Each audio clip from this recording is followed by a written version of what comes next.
nature is like a musical expression,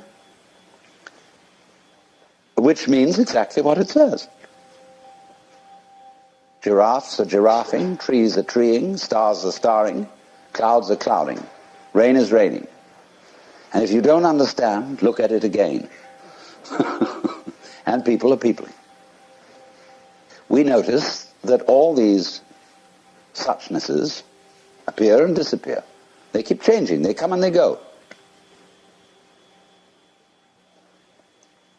But if you get hung up on your particular form, I'll have to alter the language a little bit, because you see, your form makes a duality, whereas you are your form. You're what you're doing. Now, you think, for some strange reason, I must make that go on as long as possible. And therefore you think you have an instinct to survive. And so the only thing anybody can agree about today, so far as the discussion of ethical and moral problems are concerned, is that we ought to survive. And therefore certain forms of conduct have survival value and certain forms don't. But when you say to yourself, you must go on living, you put yourself in a double bind. Because you said to a process which is essentially spontaneous that it must happen. And the basic form of the double bind, which is imposed upon all children, is you are required to do that which will be acceptable only if you do it voluntarily. So when we say to ourselves, you must go on, the reason is, you see, that we are not living in the eternal now, where reality is. We are always thinking that the satisfaction of life will be coming later. There's a good time coming, be it ever so far away, that one far-off divine event to which all creation moves. Don't kid yourself. As the Hindus have taught us, in the course of time everything gets worse. It eventually falls apart. Comes Kali Yuga and Shiva at the end, and boom. Which is to say, only suckers put hope in the future. You see, I tell you, there are three classes of people in the Western world: the aristocrats, the proletariat, and the bourgeoisie. The aristocrats live on the past because they come of noble family. And they're like potatoes because the best part of them is underground. The proletariat live in the present because they have nothing else. And the poor bourgeoisie live for the future.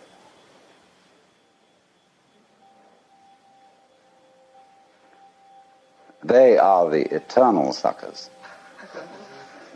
They can always open to a con game.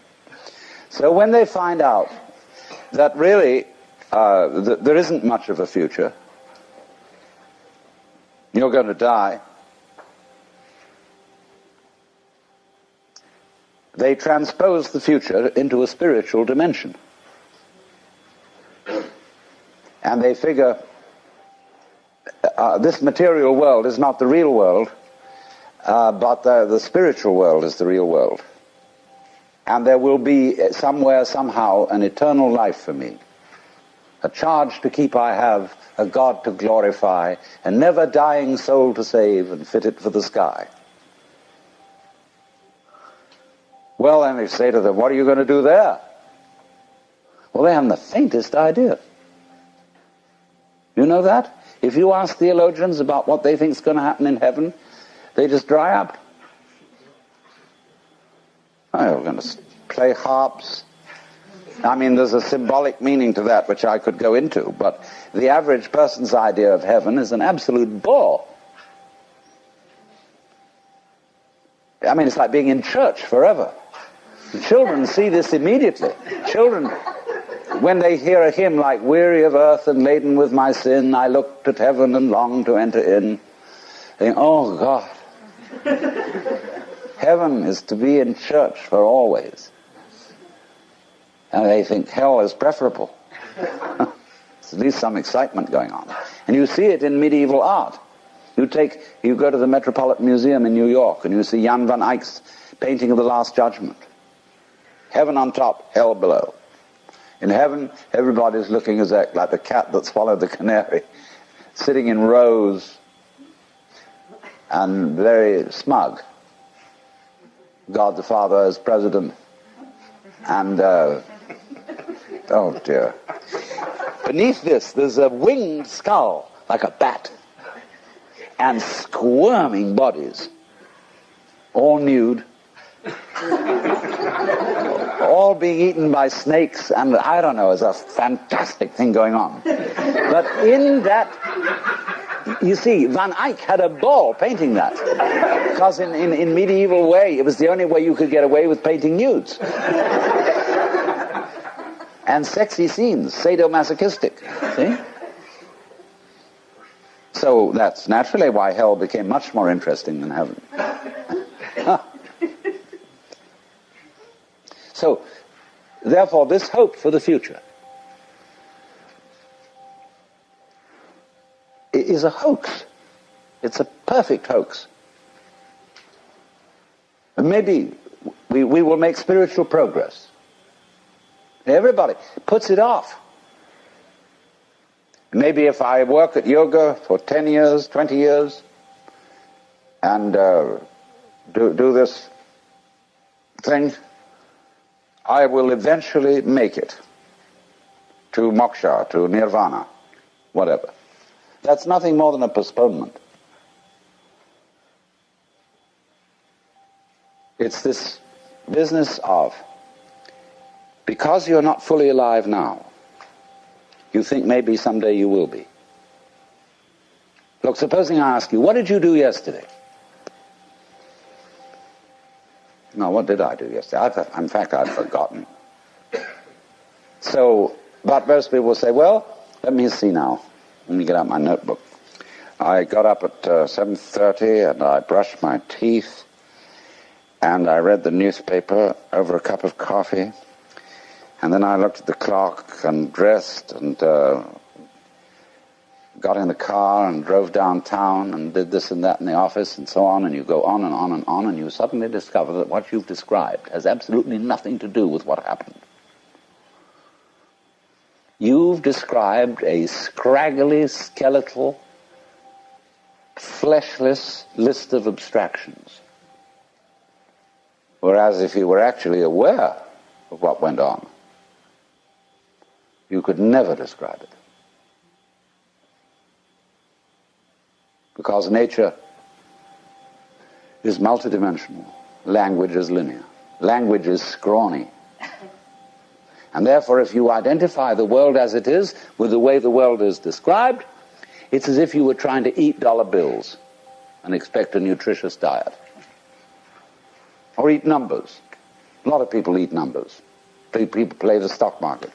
They're doing nothing but eating numbers. And they're always unhappy. Absolutely miserable. Because they never get anything. So therefore, they always hope more is coming. Because they believe that if they eat enough dollar bills, eventually something satisfactory will happen. So eating the abstractions all the time, we want more time. Confucius very wisely said, a man who understands the Tao in the morning may die with content in the evening. Because when you understand, you don't put your hope in time. Time won't solve a thing. So when we enter into the practice of meditation, of yoga, we are doing something radically unlike other human activities.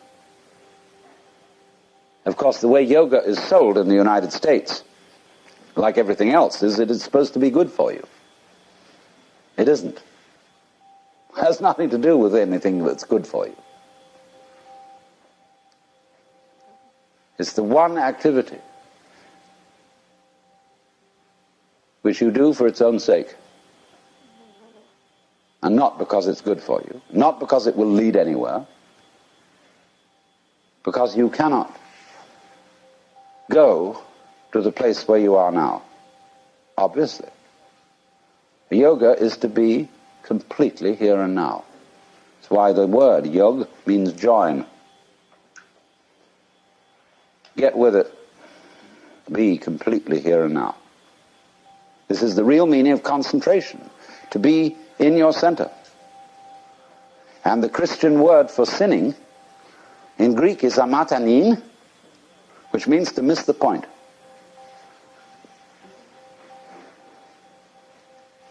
And the point is eternal life, which is here and now. Come to your senses.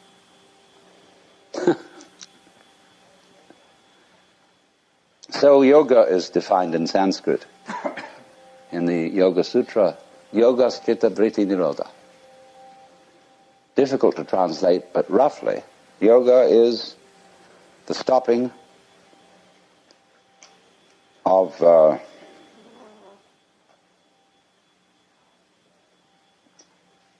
Vritti is turning, see, like a wheel. And chitta is consciousness. Turnings in consciousness. In other words, the attempt of the mind to catch hold of itself, which is what we call thinking, worrying. So we could say loosely, yoga is the cessation of thinking.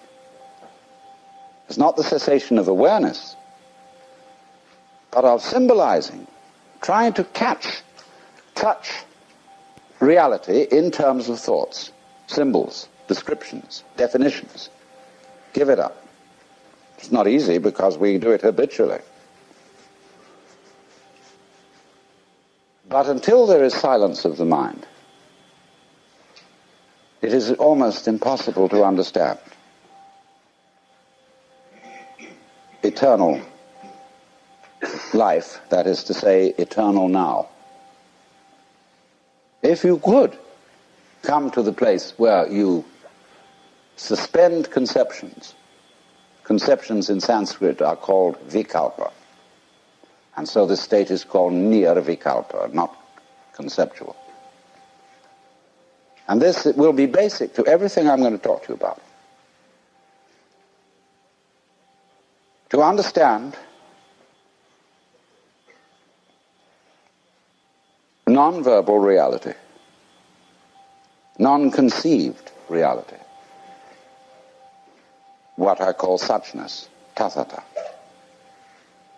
It's really very easy. It's too easy. That's why it's difficult. But that when you are fully aware and not thinking, you will notice some amazing absences. There is no past. Can you hear anything past, incidentally? Can you hear anything future? They're just not there to the plain sense of one's ears. Ears are easiest to begin with. Can you hear anyone listening to something else other than sound, you know? Can you hear the listener? No? Well, then presumably it's not there. When you become again as a child and simply forget all that you ever were told and contemplate what is, all these ghosts go away. That's weird. But they just go. And then you enter into the eternal state. Well, there's no problem. William, you go back and you collect your opinions again. You think, well, that won't do. How can I be practical and be in that sort of state? Well, I remember in the Sermon on the Mount that Jesus said a lot of things about this. Consider the lilies of the field, how they grow. They toil not, neither do they spin. And yet Suleiman in all his glory was not clothed like one of these. And if God so clothes the grass of the field, which today is and tomorrow is cast into the oven, shall he not much more clothe you, faithless ones? Wow. So, do not worry about tomorrow, saying, what shall we eat, what shall we drink, or how shall we clothe ourselves? Oh, the rabble seeks after these things. Sufficient to the day is the worry of it. Nobody ever preaches a sermon on that text. Never. I've heard lots of sermons, and never one on that one, because people say, look, that's all very well, because Jesus was the boss's son. And he knew, you see, that he was really in charge of the universe, and he's nothing to worry about. But we have to be practical. Oh? What do you suppose the gospel was? The good news. Do you know it never got out?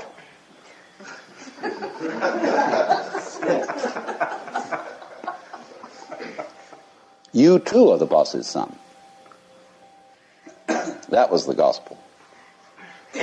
If Jesus had lived in India, they wouldn't have put him to death. Because everybody in India knows that we're all God in disguise. So if he had said, I and the Father are one, in India they would have said, hooray! You know? Lots of people in India know that perfectly well. But here, that's a no-no. Who the hell do you think you are? You own the place? You keep your position. You're just a creature, a critter. It's in the family system, it's in everything. Because they have their own way of doing it in India, because they have a delayed action on it. When you get to be a certain age, and after you've studied long enough with a certain guru, then, and then only, may you realize this. But until then, it's still a no-no. But if you've put in the time, they finally let you in. Here you have to wait until you're dead.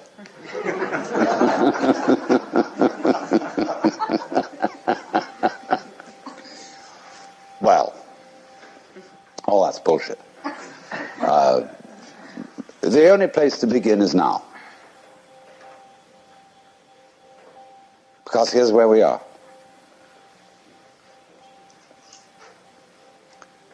So why put it off?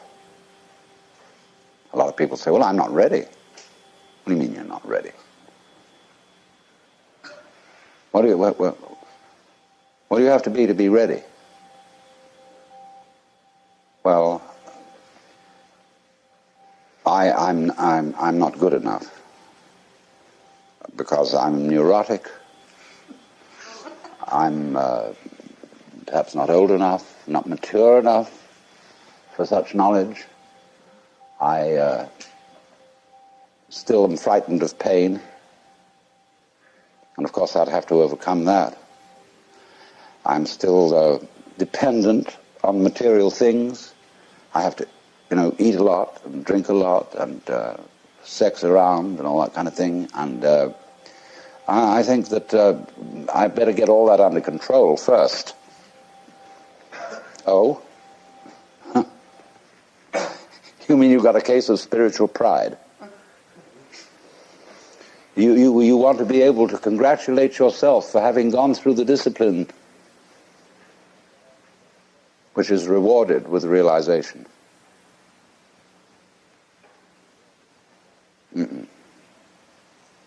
that is trying to